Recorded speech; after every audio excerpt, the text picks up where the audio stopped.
네, 저는 오늘 3일차 ERC AI 교육, 교육 진행 강사를 맡게 된 고려대학교 첨단수정공학연구실 김세형이라고 하고요. 오늘 수업은 뭐 발표 자료를 보신 분들도 있고 일정에 써진 것들을 확인하고 오신 분들도 있겠지만 CNN, RNN, 간이라고 불리는 이제 여러분들이 지난 시간에 배우셨던 인공신경망의 좀 더 발전된 형태, 그리고 현재 인공지능 기술이 이제 활용이 되고 있는 많은 분야에서 굉장히 잘 사용되고 있는 모델들에 대해서 이제 설명을 드릴 예정입니다.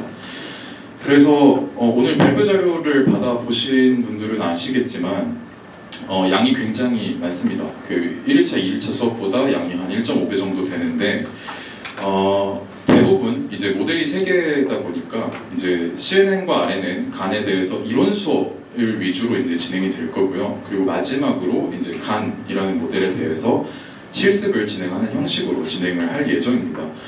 그래서 이론 수업이 사실상 이제 1교시와 2교시에 거의 주를 이루기 때문에 조금 모니터를 좀 치우고 PPT를 확인하실 분들은 그렇게 보셔도 상관은 없을 것 같고요. 그리고 여러분들께 메일로 나눠드렸던 그 구글 드라이브 폴더 링크가 있는데 거기에 PDF 파일을 올려뒀습니다. 그걸로 이제 뭐 거리가 멀거나 잘 안 보이시는 분들은 그걸로 동시에 확인하시면서 해주셔도 좋고, 그리고 이제 PDF 파일이 필요한 이유가 그 마지막에 이제 간 모델에 대해서 실습을 진행할 때 그 링크를 몇 개 이제 들어가야 되는 곳이 있어요. 근데 이제 종이 자료만 보고 링크를 하나하나 따라치기에는 조금 비효율적이니까 그 링크 이렇게 PDF 파일에서 클릭하셔서 들어가서 진행을 해주셔도 좋을 것 같습니다. 네, 그러면 우선 이제 오늘 수업에 대해서 본격적으로 내용을 말씀을 드리도록 하겠습니다. 먼저 본격적으로 수업을 내용을 좀 말씀을 드리기 전에 여러분들 이제 지난 시간에 인공신경망에 대해서 배우셨잖아요. 여러분들은 인공지능이나 AI라고 하면 어떤 게 먼저 떠오르시나요? 혹시 말씀해 주실 분 있으실까요? 뭐 인공지능, 뭐 실생활에서 사용되는 인공지능이라든지 아니면 뭐 인터넷에서 보고 들은 내용이라든지 뭐 어떤 분야에서 활용이 되고 있다 이런 거 말씀해 주실 분 있으실까요? 네, 아무도 없을 것 같았습니다. 네. 그래서 좀 간단하게 예시를 들어드리자면 예를 들어서 여러분들 핸드폰 다 들고 다니시잖아요. 그래서 핸드폰에서 뭐 잠금 해제를 사용할 때 뭐 지문인식이나 얼굴인식 뭐 이런 걸 사용하기도 하고 뭐 시리나 빅스비 같은 그 음성인식 개인 비서를 활용을 하기도 하죠. 그리고 이제 인터넷에서 뭐 이런 짤들을 보신 적이 있으실 것도 같아요. 뭐 AI가 그린 그림, AI가 작곡한 음악 뭐 이런 것들이 있고, 이런 분야들, 이제 실생활에서 많이 사용되는 분야들에 대해서 이 모델들이 사용이 되고 있습니다. 그래서 이 모델들을 이제 조금 알아두시면 좋을 것 같고, 말씀드린 대로 이론 위주로 수업을 할 텐데 그 개념만 조금 알고 가셔도 나중에 여러분들이 활용할 일이 있거나 이 모델에 대해서 조금 코딩을 직접 짜봐야 한다거나 할 때 이 개념을 알아두는 것이 굉장히 도움이 되기 때문에 잘 알아두시고 여러분들이 나중에 참고하시면 좋을 것 같습니다. 자, 그래서 말씀드린 대로 순서는 이제 CNN, RNN, 간의 이론을 이제 배울 거고요. 그 다음에 마지막으로 간에 대해서 실습을 진행하도록 할 겁니다. 그 전에 이제 먼저 지난 시간에 배웠던 인공신경망, ANN에 대해서 아주 간략하게 이제 복습을 좀 하고 넘어가도록 하겠습니다. 이제 ANN이라는 것은 한국어로 인공신경망이고, 신경망이라는 것은 보통 이제 여러분들이 어떤 뇌를 사용해서 생각을 하거나 판단을 하고 사고를 할 때 이 신경세포가 움직이는 이 작동 과정을 수학적으로 모델링해서 어떤 판단 체계를 만들겠다, 판단 시스템을 만들겠다 해서 만들어진 기술입니다. 그래서 이제 왼쪽 그림과 같이 이제 신경세포가 이렇게 있고, 이 신경세포는 이제 왼쪽에 이렇게 큰 돌기에서 전기 신호를 받아서 그 중간에 이제 이 회색 돌기 같은 것이 있는 줄기를 지나서 이 신호가 처리가 되고, 이 말단부로 이 다음 뉴런으로 신호가 넘어갈지를 정해서 신호가 이제 전달이 되는 과정으로 이제 구성이 되어 있습니다. 그래서 이 하나의 신경세포의 과정을 수학적으로 모델링한 게 바로 퍼셉트론이었고요. 이 퍼셉트론은 이 파란색 동그라미 쳐진 이 셀 바디 안에서 이 각각의 데이터에 대한 웨이트와 바이어스 값을 정해서 이제 그 데이터들의 어떤 판단을 가능케 만드는 모델이었죠. 자, 그래서 이제 ANN이라고 하면 보통 이제 어떤 문제에 대해서 답을 내야만 하는 신경망의 구조이기 때문에 그것을 학습을 해야 합니다. 그래서 이제 학습을 하기 위해서 이제 사용하는 방법이 이제 backpropagation, 이제 한국어로는 역전파라고 하는 개념이었고요. 여러 개의 레이어로 구성된 ANN에서 이제 그 아웃풋 레이어는 정답값을 가지고 있고 이 인풋 레이어에 들어온 데이터를 통해서 히든 레이어에서 계산을 거치게 되면 그 입력 데이터에 대한 예측값이 도출이 되죠. 그럼 그 예측값과 정답값을 비교해서 그 오차를 역으로 전파시켜서 그 레이어 안에 이제 노드들마다 존재하는 그 웨이트 값과 바이어스 값을 이제 미세 조정하는 단계라고 보시면 됩니다. 자, 그래서 그 웨이트 값과 그런 바이어스 값을 어떻게 조정하느냐는 이제 그레디언트 디센트 알고리즘이라는 것을 사용을 했고요.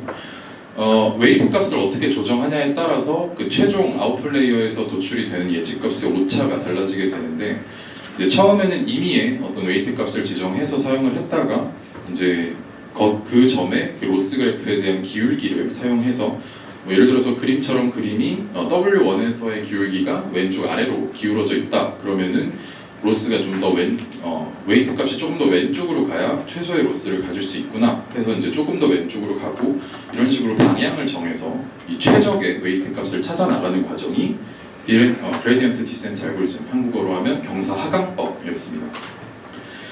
자, 그래서 이제 최종적으로 구성된 ANN의 구조는 다음 그림과 같고요. 여러분들이 원하는 인풋을 넣었을 때 어떤 아웃풋 값을 도출해내는 어떤 네트워크 알고리즘의 형태로 구성이 되어 있습니다. 자, 그래서 이제 여기까지가 여러분들이 배우셨던 ANN에 대한 그 복습 과정이었고요. 이제 오늘 처음부터 이제 배우게 될 이제 CNN에 대해서 좀 설명을 드리도록 하겠습니다. CNN은 그 컨볼루셔널 뉴럴 네트워크라고 하는 어떤 이름의 약자이고요. 이제 컨볼루션이라고 하는 게 한국어로 하면 합성곱이기 때문에 한국어로 하면 합성곱 신경망이라고도 부르기도 합니다. 자, 그래서 이 CNN은 무엇을 하느냐 하면 이제 이 부제에 써 있듯이 How the machine can recognize an object라고 쓰여 있죠. 그래서 어떻게 기계가, 어떻게 컴퓨터가 물체를 인식하게 하는지 그 시각적인 인지 과정에 대해서 모방을 해서 뉴럴 네트워크로 구현을 한 게 바로 이 CNN이라고 보시면 되겠습니다. 자, 그래서 간단한 예시를 먼저 들어드릴게요.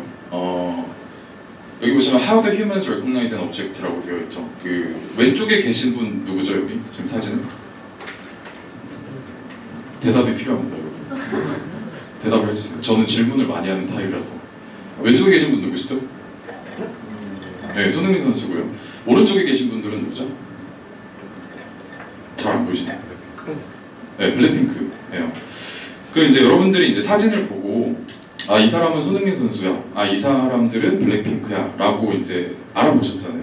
알아보고 이제 대답을 하셨는데, 그럼 과연 이제 여러분들은 어떤 그 인지 체계를 통해서 어떤 지각 능력을 가지고 이 사람이나 사물을 구분할 수 있는가? 이걸 알아야만 이제 기계이 우리의 시각 능력을 이식시켜줄 수가 있잖아요. 그래서 그것에 대해서 간단하게 실험을 했던 사람들이 있습니다. 옛날에 1950년대, 그러니까 한 6, 70년 전에 허블이랑 비셀이라는 과학자가 있었고, 뭐 이 두 사람은 컴퓨터 사이언스 과학자는 아니고 뇌과학자들이었는데 고양이를 대상으로 시각 피질에 대한 실험을 진행을 했습니다. 그래서 고양이에게 어떤 실험을 했냐면 앞에 모니터를 하나 주고 그 모니터에 이제 흰 바탕에 검은 막대 모양이 이렇게 하나 이렇게 딱 뜨는 거예요. 근데 그 막대가 세로로 나올 수도 있고 가로로 나올 수도 있고 대각선으로 나올 수도 있고 뭐 조금 더 누워서 나올 수도 있고 이제 방향과 크기가 이제 여러 가지 형태의 막대가 이제 화면에 표출이 되었죠. 근데 이제 이 과학자들이 실험을 하기 전에는 그 뇌 안에는 시각 피질이라는 영역이 따로 정해져 있기 때문에 그 어떤 막대를 보여줘도 시각 피질이 전부 반응을 해서 그 반응이 각각 조금씩만 다르기 때문에 이 다른 막대를 서로 다르게 인지할 것이다 라고 생각을 했어요. 그런데 이제 실험 결과를 봤을 때 이제 뇌 안에 시각 피질 영역에서 이제 어떻게 반응하는지를 좀 살펴본 결과 그 시각 피질이 어떤 막대를 보더라도 전부 반응하는 것이 아니고 시각 피질 안에 부분에 대해서 뭐 예를 들어서 누운 막대를 봤을 때 활성화되는 영역이 있고 뭐 세로로 된 막대를 봤을 때 활성화되는 영역이 있고 뭐 이런 식으로 그 다른 자극에 대해서 따로 반응을 하는 이 부분의 영역이 있다라는 사실을 알았습니다. 그래서 그 사람들이 이제 그 부분의 영역을 근접 수용 영역이라고 불렀고요. 그래서 우리가 이제 눈으로 어떤 물체를 보거나 시야를 구성을 할 때 이 전체 시야는 이 전체 시각 피질이 구성하는 게 아니라 부분의 영역이 겹치고 겹쳐져서 생성이 된다라는 사실을 알아냈습니다. 자, 그래서 이렇게 60, 70년 전에 나온 이 뇌과학 연구 결과를 보고 1980년대에 얀 르쿤이라는 교수가 이걸로 시각 인지 능력을 가지는 뉴럴 네트워크를 만들 수 있겠다 하고 만들어낸 게 바로 이 CNN입니다. 자, 그래서 이제 기계가 물체를 어떻게 인식하는지를 조금 알아봐야 할 것 같은데요. 여기 이제 빨간색 스포츠카의 사진이 있죠. 자, 그러면 이제 우리는 이제 마찬가지로 아까 손흥민 선수나 블랙핑크의 사진을 봤을 때처럼 이 사진 딱 보자마자 빨간색 스포츠카네, 포르쉐네, 뭐 이렇게 생각을 할 거예요. 근데 이제 기계는 그 판단 과정 자체를 이제 인식시켜주는 게 쉽지가 않습니다. 먼저 이제 이걸 보시고 빨간색 스포츠카야라고 생각을 했지만 이 네모난 사진 전체가 빨간색 스포츠카인 건 아니잖아요. 이 빨간색 스포츠카가 있고 이게 도로 위에 서 있고 배경이 초록색, 이 초원이 펼쳐져 있는 이 전체 배경이 이렇게 있는 네모난 사진이잖아요. 이 안에서 우리는 빨간색 스포츠카의 모형을 따로 인식하고 그걸 이제 스포츠카라고 인식을 한 거죠. 그 과정을 마찬가지로 이제 기계에 인식시켜 주는 겁니다. 그래서 그 과정을 간단하게 표현하면 이 사진 안에서 빨간색 스포츠카를 딱 떼내서 보는 과정이 필터링 또는 커널링이라고 불리는 과정이고요. 이 필터링, 커널링이라고 불리는 이 과정은 CNN에서 그 가장 중요한, 어찌 보면 CNN 그 자체라고 할 수 있는 오퍼레이션이라고 보시면 되겠습니다. 그래서 이 필터링 과정을 거치게 되면 이렇게 배경에서 눕기를 따듯이 이 물체의 모습을 인식을 할 수가 있게 되고요. 그래서 이 물체를 인식했을 때 이건 스포츠카야 라고 클래시피케이션을 거치면 이 CNN의 구조가 완성이 되는 겁니다. 그래서 CNN의 모습을 아주 간단하게 세 줄 요약처럼 이제 요약해서 보여드리는 거고요. 이제 조금 더 기계의 시각으로 한번 봅시다. 우리 이제 사진을 봤을 때 2차원의 평면이고 이제 2차원의 평면 데이터라고 보통 생각을 하죠. 근데 기계는 이제 이걸 다 숫자로 구성이 된 데이터로 인식을 해야 하고 이 컬러 사진은 사실 2차원 데이터가 아니라 3차원 데이터입니다. 그래서 사진은 여러분들이 알듯이 뭐 해상도라는 게 있고 뭐 1000 곱하기 500 하면은 가로가 1000, 세로가 500인 사진의 크기를 나타내는 말인데 기계가 이제 이 데이터를 입력을 받았을 때는 거기에 채널이라는 차원이 하나가 더 들어갑니다. 그래서 컬러 사진은 보통 우리가 여러분들이 지금 보고 계시는 모니터에도 이제 픽셀이라는 게 있잖아요. 그 하나의 픽셀 안에는 RGB, 이 빨간색, 초록색, 파란색의 아주 작은 조명이 하나 이렇게 세 개가 한 세트로 들어가 있죠. 그래서 그 세 개의 조명이 어느 정도로 켜지느냐에 따라서 표현하는 색깔이 달라지고 그렇기 때문에 이 컬러 사진은 채널이 3개가 됩니다. 그래서 총 3차원의 데이터라고 보시는 게 맞고요. 근데 예를 들어서 이제 흑백 사진이다라고 하면은 RGB가 따로 필요가 없고 흰색에서 검은색으로 이어지는 하나의 범례만 필요하기 때문에 그거는 이제 1차원 데이터라고 1차원의 채널을 가진다고 보시면 됩니다. 그래서 흑백 사진은 3차원이 아니라 2차원의 데이터다라고 보시는 게 맞고요. 그래서 이제 사진을 인풋으로 넣어줬을 때 기계가 어떤 식으로 학습하는지 그 CNN에 대한 전체 모형을 우선 먼저 보여드리고 지나가겠습니다. 그래서 뭔가 굉장히 네모칸이 많고 글씨도 많고 동그라미도 많고 이제 조금 한눈에 알아보기는 어려운 모식도일 수 있습니다. 근데 이제 이 과정들에 대해서 뒤에서 좀 차근차근히 설명을 드릴 거고요. 먼저 인풋이 이런 식으로 이제 다차원 데이터가 이런 식으로 들어가게 됩니다. 그러면은 이제 이 어떤 조그만 네모가 이렇게 하나가 들어가고 이 과정을 거치게 되면 여러 네모가 생기죠. 그리고 여기서는 조그만 네모가 한 번 더 들어가고 작아지고 그 다음에 네모가 더 많아지고 또 작아지고 이렇게 해서 최종적으로 판단하는 게 CNN인데 여기 써져 있는 이제 컨볼루션이 뭐고 풀링이 뭐고 이런 것들에 대해서 오늘 좀 배워보도록 하겠습니다. 그래서 조금 앞서 정리를 해드리자면 이제 컨볼루션이랑 풀링이 아까 말씀드렸던 그 필터링의 두 종류이고요. 그 중에서는 이제 컨볼루션이 가장 중요한 역할을 한다. 그리고 이후에 이 필터링 과정에 들어가는 두 개의 파라미터들에 대해서 배워볼 겁니다. 그래서 이제 두 개의 필터, 두 개의 파라미터에서 총 네 가지 개념을 배운다고 생각을 하시면 되겠습니다. 자, 먼저 이제 그 필터라는 것에 대해서 조금 설명을 드려야 할 것 같아요. 그래서 이제 보통 이제 컨볼루션 뉴럴 네트워크 안에서 필터라고 커널이라고 하면 보통 이제 컨볼루션을 나타내는 거고요. 그래서 예를 들어서 이제 우리가 인풋 이미지로 넣은 게 이렇게 왼쪽 파란색 이미지처럼 나와 있다고 할 때 이 사진의 이미지보다 훨씬 작은 3x3이 될 수도 있고 5x5가 될 수도 있고 이런 작은 형태의 커널, 필터를 하나 이렇게 이미지에 적용을 시켜줍니다. 그럼 그 이미지에 적용을 시킨 그 결과는 어떻게 되냐? 이렇게 이제 빨간색 영역에 이 3x3 형태의 필터가 이제 적용이 됐다라고 할 때 이 9칸이 있잖아요. 이 9칸에다가 이 필터에 들어있는 9개의 숫자를 각각 곱해줍니다. 각각 곱해주고 그러면 이 오리지널 데이터에 가지고 있던 픽셀에 대한 데이터 값이 있잖아요. 그 데이터 값과 이 필터의 값을 각각 9번 곱해서 그 모든 9개의 값을 더해주면 이 필터링 컨볼루션 연산이 완성이 됩니다. 자, 그래서 최종적으로는 9개의 값이 하나의 값으로 더해졌기 때문에 이 차원이 조금 줄어들게 됩니다. 그래서 필터링이 거쳐지면 이미지의 가로와 세로 크기가 좀 줄어든다라고 보시면 되겠습니다. 그래서 이제 예시로 든 건데 여기 가운데에 나와 있는 이 3x3 형태의 필터가 보통 이제 엣지 디텍션 필터라고 불리는 거고요. 그래서 이 엣지 디텍션 필터가 사진에 적용이 되면 이 오른쪽에 나와 있는 그림처럼 어떤 기계 장치의 사진을 찍어놨는데 엣지 디텍션이 되면 이렇게 아래 모양처럼 여기 화면에는 잘 안 보이지만 그 자료에는 좀 잘 보이실 거예요. 이렇게 물체의 그 경계선이 이렇게 따집니다. 이렇게 흑백으로 이제 하얀색이 물체의 경계선이 되는 거죠. 그러면 이제 이렇게 필터를 거쳐서 이렇게 변환이 된 이 그림을 우리는 피처 맵이라고 부르고요. 이 피처 맵에 대해서도 뒤에서 좀 더 다루도록 하겠습니다. 자, 그래서 이제 컨볼루션이라고 하는 거는 원래 이제 공학 수학 수업 들을 때도 이제 들어보신 적이 있으신 분들도 있고 한데 이제 원래 컨볼루션이라는 거는 두 함수가 있을 때 그 두 함수에서 겹치는 넓이를 함수로 나타낸 게 합성곱입니다, 보통.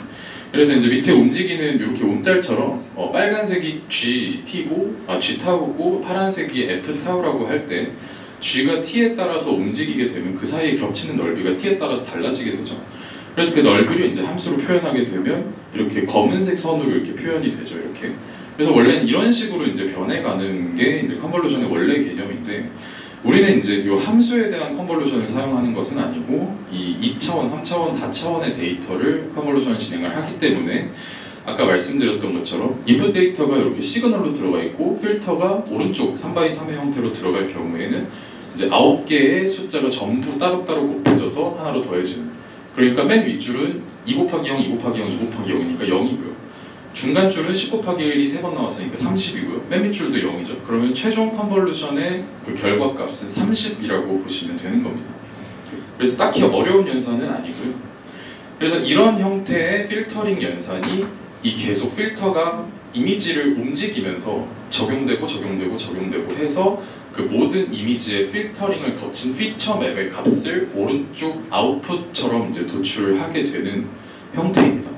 그래서 이게 이제 컨볼루션이라고 보시면 되겠고요.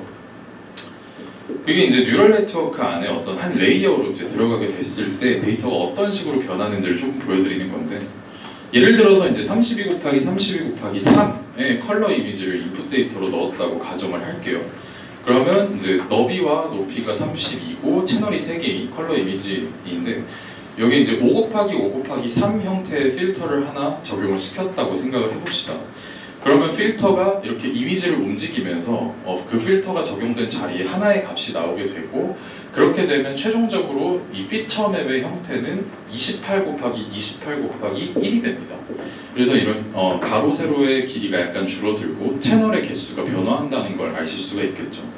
그래서 하나의 필터가 적용이 되면 하나의 채널을 가지는 피처 맵이 하나가 도출이 돼요. 아까 보여드렸던 그 엣지 디텍션 그 피처 맵처럼.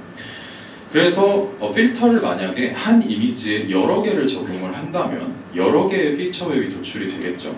그러면 28 곱하기 28 곱하기 1의 피처 맵이 6개를 적용했다고 가정하면 6개가 나오게 되는 겁니다.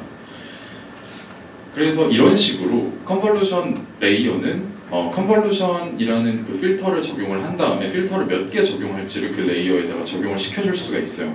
그래서 처음 들어왔던 인풋 이미지에서 필터를 6개 적용시키니까 28 곱하기 28 곱하기 6의 피처 맵으로 변형이 되었고요.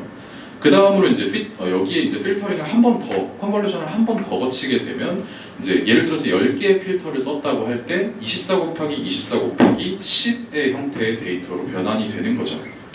그래서 이렇게 가로, 세로가 이제 줄어들고 채널이 늘어난다는 것은 무엇을 의미하냐면 그 원래 이미지에 있었던 그 다양한 특징들을 예를 들어서 필터 하나가 하나의 특징을 뭐 예를 들어서 아까 엣지처럼 하나의 특징을 잡는다고 가정을 했을 때 10가지 측면에서의 특징을 차원을 줄여가면서 이 데이터가 어떤 특징을 가지고 있는지 익스트랙션 해내는 겁니다. 그래서 데이터의 그 특징을 조금 더 연산이 간편하게 좀 더 특징적으로 추출을 한다라고 보시면 되는 거예요.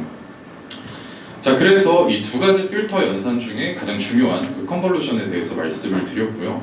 그 다음으로 적용되는 필터 연산 중에 하나는 이제 풀링이라는 것입니다. 아까 그 모식도에서 보셨죠? 풀링이라는 거. 이제 풀링이 적용되게 되면 얘도 마찬가지로 필터 연산이라고 부를 수는 있는데 어떤 필터가 실제로 적용되는 것은 아니고요. 어떤 구역을 나눠서 일정한 형태로 구역을 나눠서 그 안에서 특징만 뽑아내는 겁니다. 따로 어떤 필터를 적용하지 않고. 그래서 이제 가장 많이 사용되는 풀링의 두 가지 종류가 하나는 맥스 풀링이고 하나는 에버리지 풀링 이렇게 두 가지가 있어요.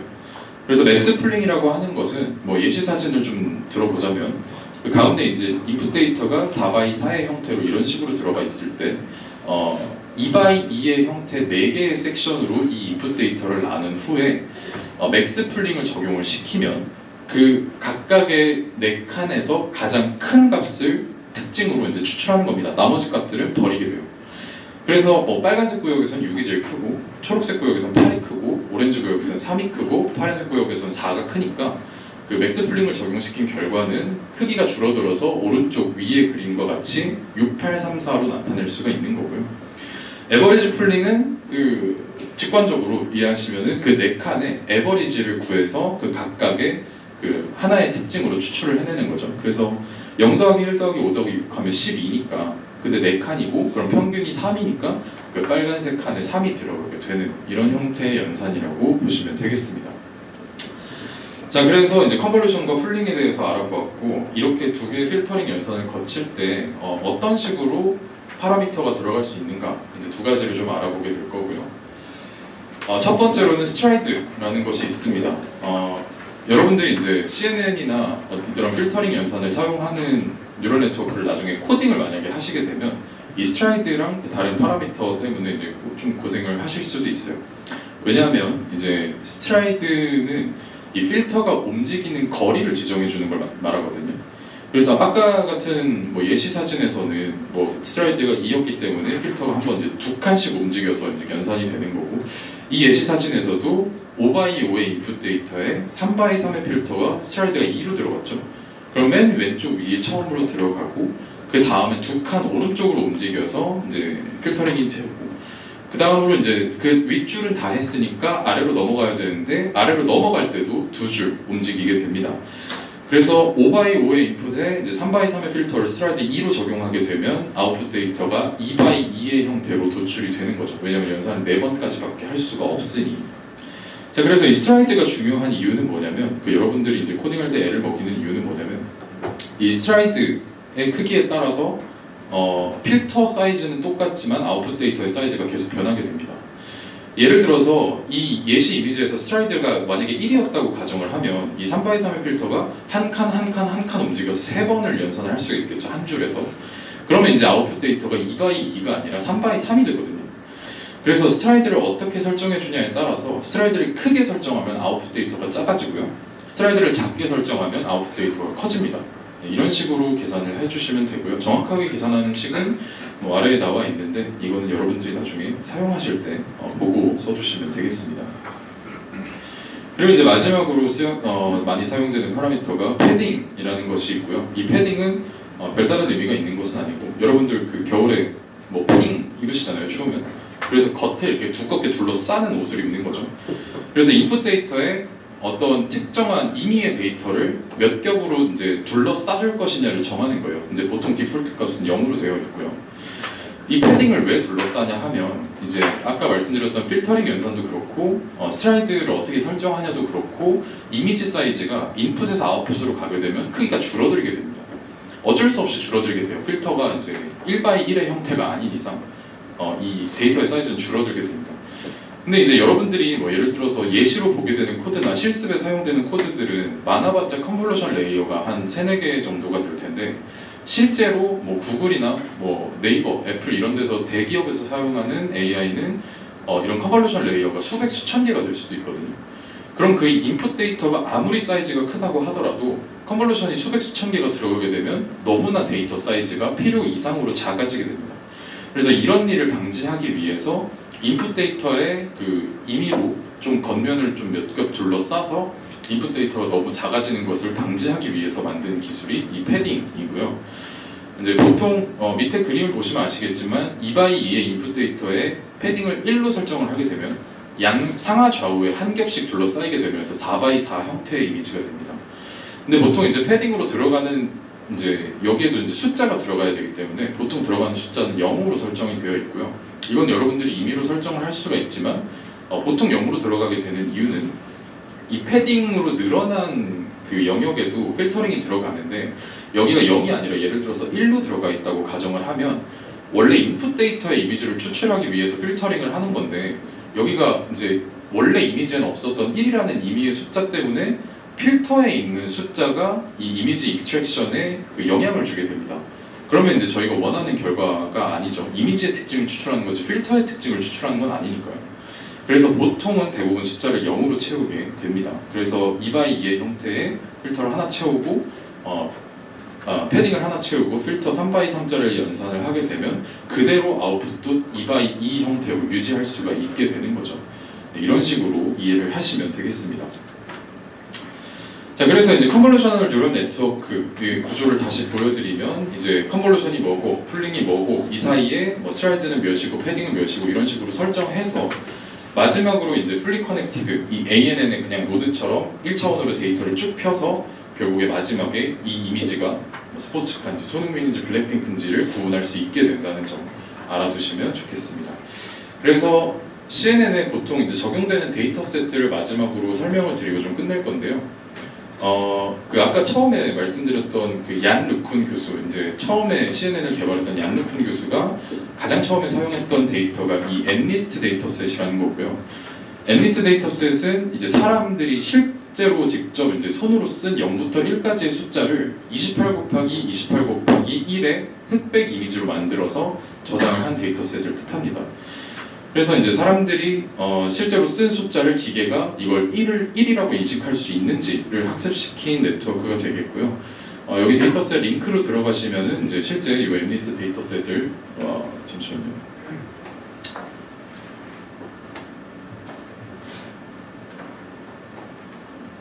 네, 실제 웹리스트 데이터셋을 다운로드 받아서 여러분들이 사용을 하실 수가 있고요.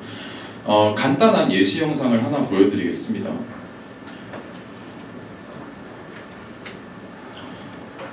이 CNN이 사용이 될 때 이건 이제 실제 CNN 모델의 구동 영상인데 그 뭐 모델이 뭐 막 화려하게 보이거나 그런 거는 아니고요.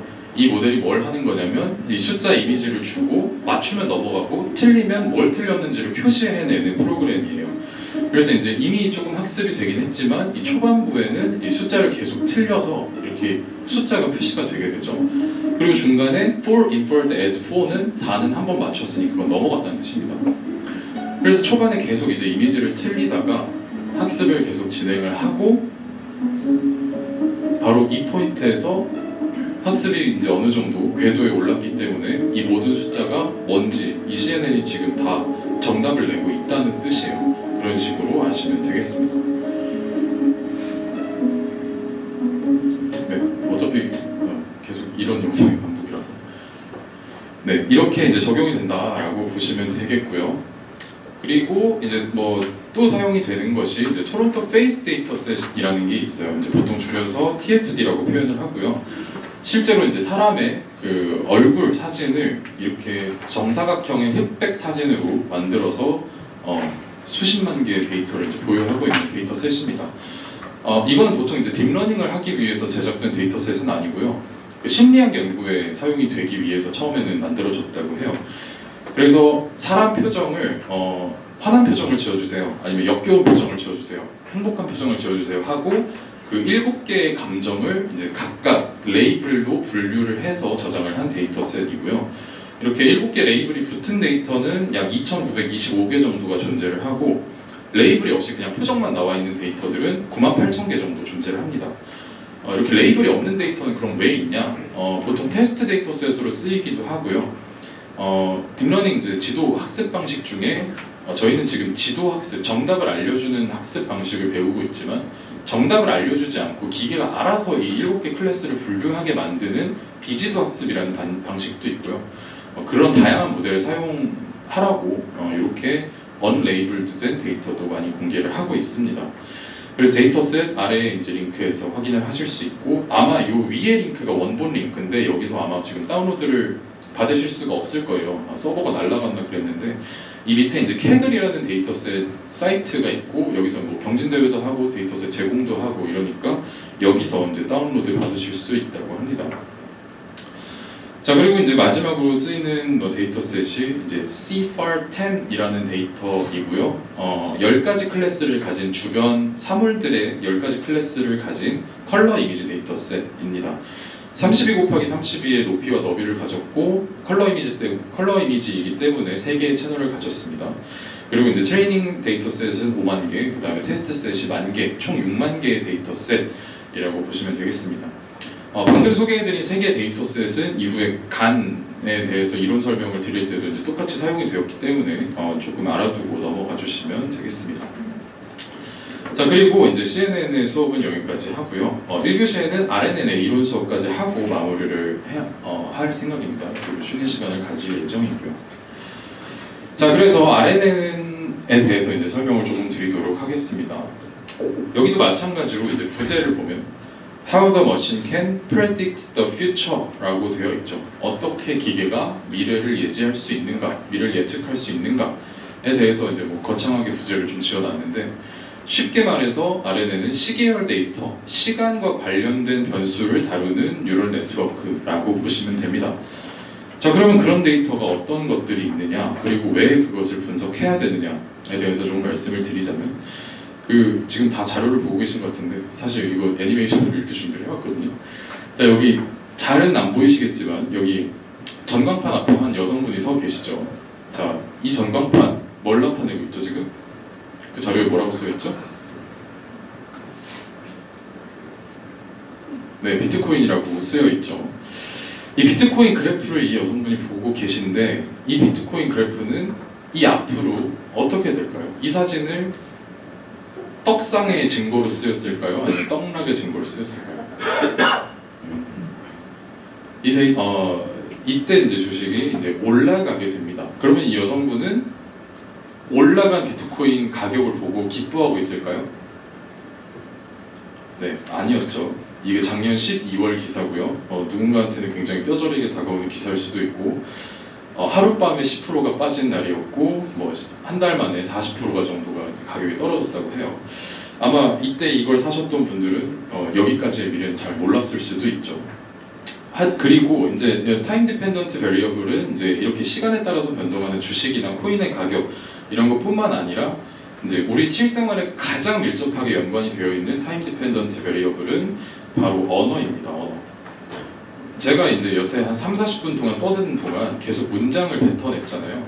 문장에는 그 안에 단어가 이제 순서대로 배열이 되어 있어야만 문장이 제대로 이해가 되는 것이고 그렇기 때문에 예를 들어서 핸드폰에 음성인식 비서를 부를 때도 이 문장을 인식하기 위해서는 이걸 순서대로 이걸 학습을 해야 이 음성인식이 제대로 되는 겁니다. 자 그러면 왜 그럼 ANN으로 안 쓰고 이 RNN을 이용해서 따로 모델을 만들 정도까지 이 타임 디펜던트 베리어블이 중요한 거냐라고 이제 조금 물어보시는 분들도 있으실 텐데요.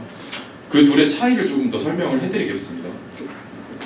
자 여기 이제 보시게 되면 익숙하죠. 수능 성적표입니다. 수능 성적표고 둘 다 홍길동 학생의 수능 성적표예요.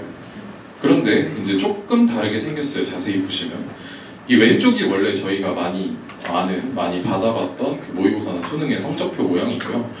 오른쪽은 다소 순서가 좀 바뀌어 있죠. 좀 뒤틀려 있죠. 그래서 위에 뭐 신상 정보를 봐도 성별부터 나오고 출신 고교 수험번호 성명 뭐 이런 식으로 바뀌어 있고 밑에 등급들도 순서가 약간씩 바뀌었어요. 시험을 본 순서대로 나오지 않습니다. 그러면 이 두 개의 성적표는 서로 다른 성적을 나타낼까요? 순서가 바뀌었는데? 네. 이 두 성적표는 똑같은 성적표죠. 왜냐면 뭐 시험을 무슨 순서대로 봤던 성적표에 어떤 순서로 나오던 그 레이블에 해당하는 등급이 서로 똑같기 때문에 이 둘은 서로 똑같은 데이터예요. 그리고 타임 디펜던트 베리어블은 예를 들어서 이제 아까 그 비트코인 그래프를 그대로 가져왔어요. 이거는 이제 가장 최고점을 찍었을 때 8,100만 원일 때의 그래프이고요. 이 그래프를 가져왔는데 제가 이 그래프를 만약에 좌우 대칭을 시켰어요. 근데 시계열 그 시간축이 똑같아요. 똑같이 오른쪽으로 흐르는 그래프입니다. 그러면은 이 두 데이터는 서로 같은 데이터라고 말을 할 수 있을까요? 아니죠. 하나는 떡상이고 하나는 똥락이죠. 그래서 이 둘은 서로 다른 데이터입니다. 그 안에 들어있는 숫자는 똑같을지언정 시간축이 다르게 흐르기 때문에 서로 다른 데이터로 보실 수가 있어요. 그리고 이런 가격 말고도 아까 제가 하나 예시를 든 것 중에 언어가 있었죠. 그래서 이런 문장이 있어요.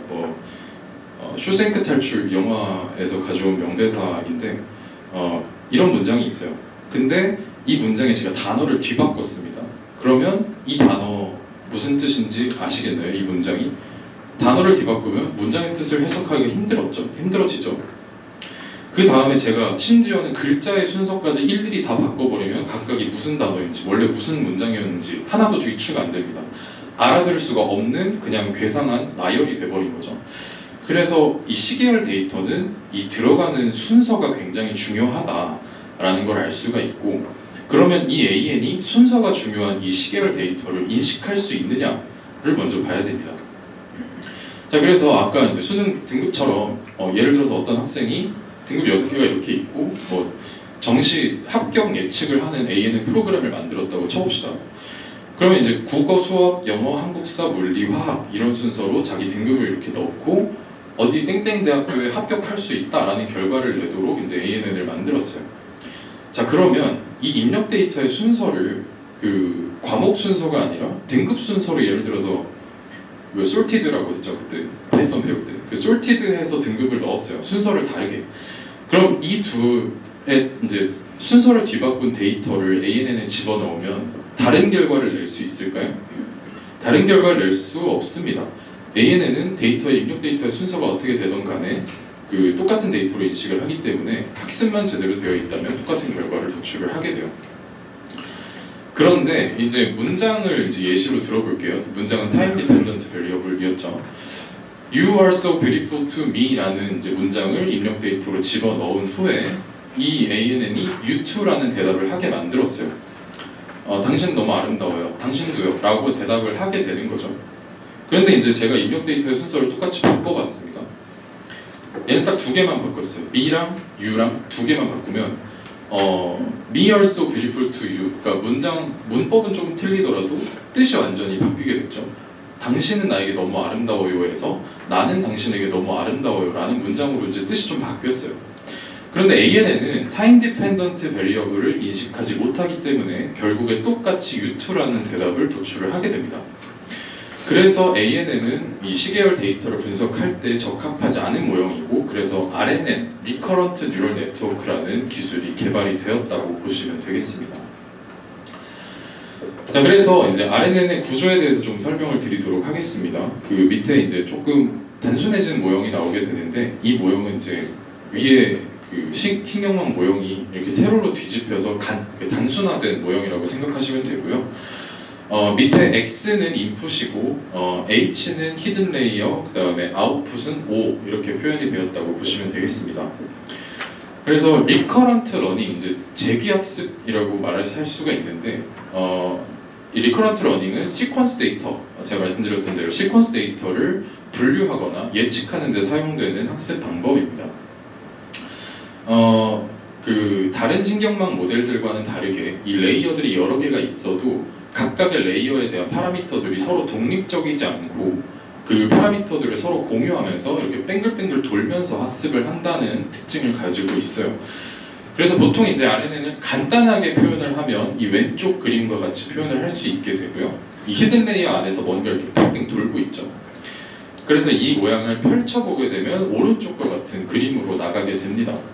그래서 시간 순서대로 이 0의 시점에서 1, 2부터 해서 t 시점까지 가는 이 모양을 하나로 합쳐서 뱅글뱅글 돈다라고 표현시킨 게 왼쪽에 있는 간단한 모형이고요. 저희가 이제 앞서서 배웠던 신경망 ANN이나 CNN 같은 신경망들은 전부 이제 은닉층에서 활성화 함수를 지나는 값은 오직 이제 출력층 방향으로만 향했습니다. 이런 신경망들을 이제 feedforward 신경망이라고 하는데 RNN은 그렇지는 않고요.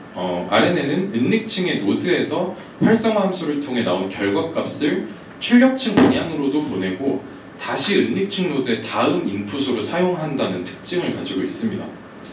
그래서 이 그림을 보시면 이제 RNN에서 은닉층에서 활성화 함수를 통해서 이제 결과를 내보내는 역할을 하는 이 초록색 히든 레이어를 그 한 시점의 히든 레이어 초록색 네모칸을 셀이라고 부릅니다. 그래서 셀은 그 이전의 값들을 이전 시점들의 데이터를 기억하려고 하는 일종의 메모리 역할을 수행을 하거든요. 그래서 얘를 이제 메모리 셀 또는 RNN 셀이라고 이제 부르기도 합니다. 그 말씀드렸듯이 은닉층에 이제 메모리 셀이 각각의 그 시점 타임 스텝에서 바로 이전 시점에서 은닉층의 메모리 셀 값을 자기 입력으로 사용하는 재귀적 활동을 한다고 말씀을 드렸죠. 이제 앞으로는 이제 계속 현재 시점 하면 이제 t 시점이라고 보시면 되겠어요.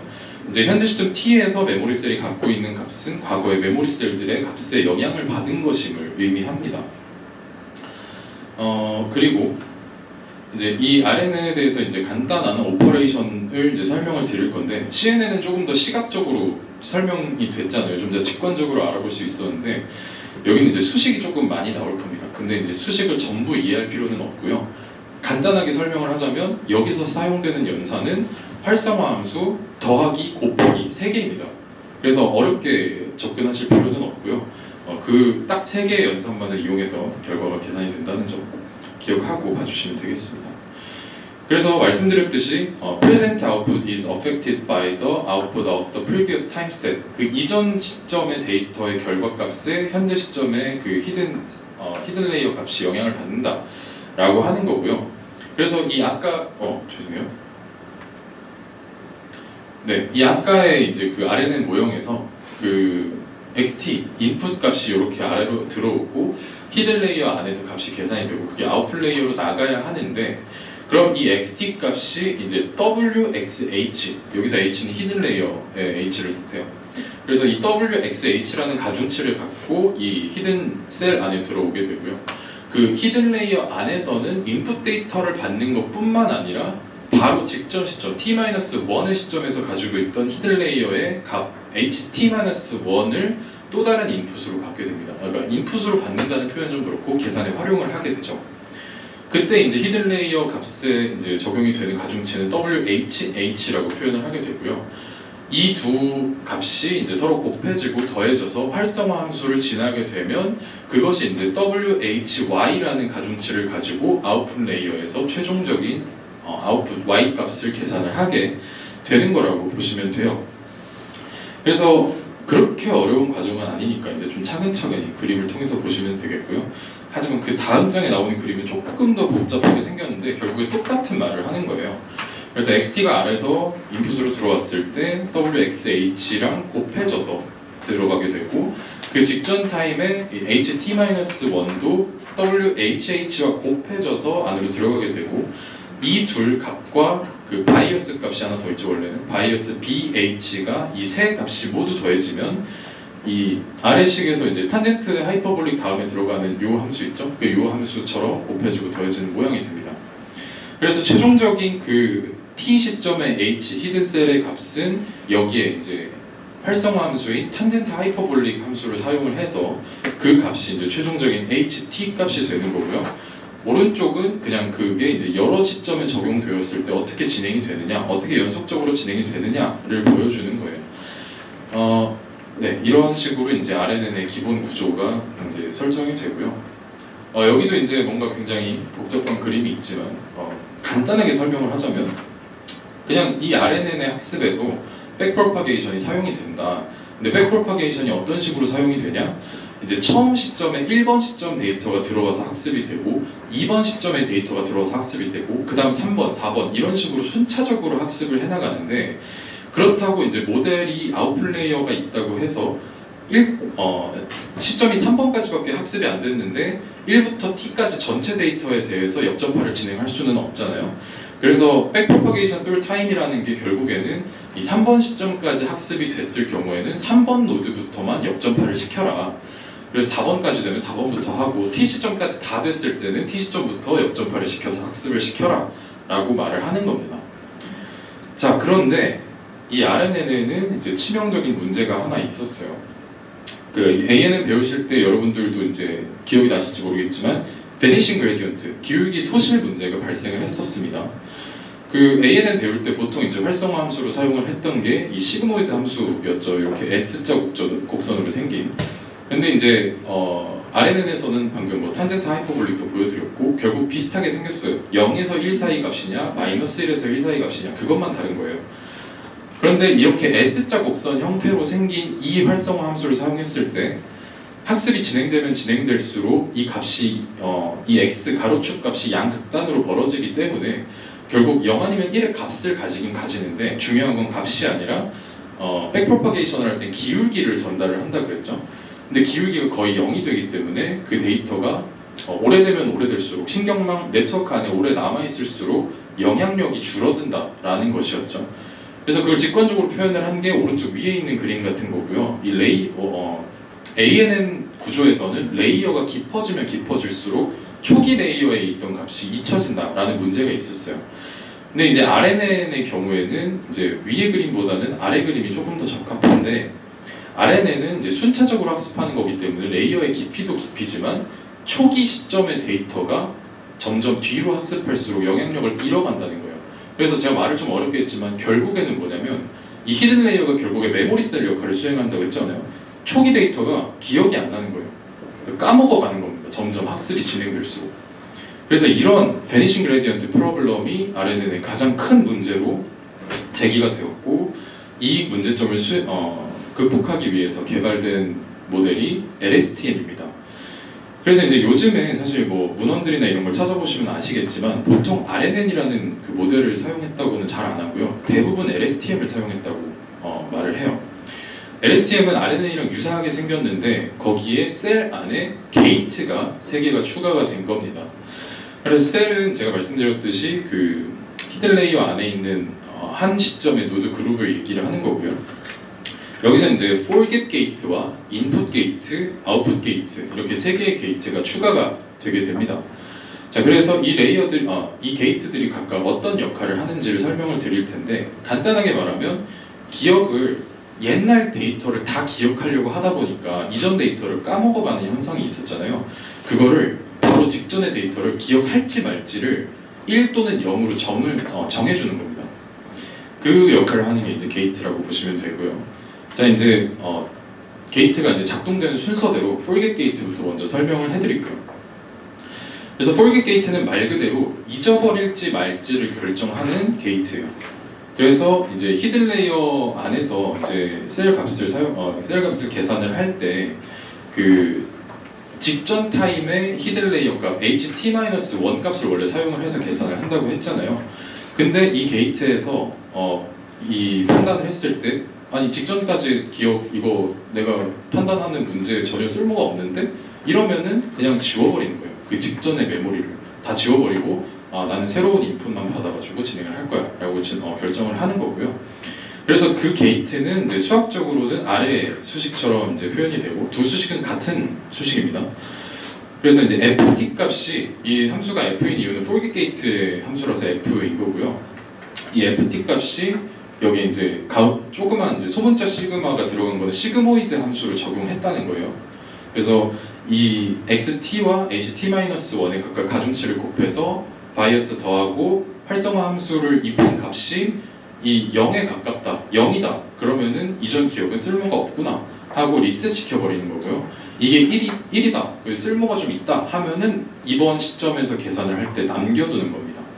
그래서 시그모이드가 사실 이제 0이나 1 또는 이제 0 또는 1로 이렇게 S자 곡선으로 생겼는데 사실 이제 그 완벽하게 0이나 1의 값을 가지는 것은 아니고 그 0에 가까우면 많은 데이터를 날려버리는 거고 1에 가까우면 많은 데이터를 기억하는 겁니다. 그런 식으로 알아들으시면 되고요.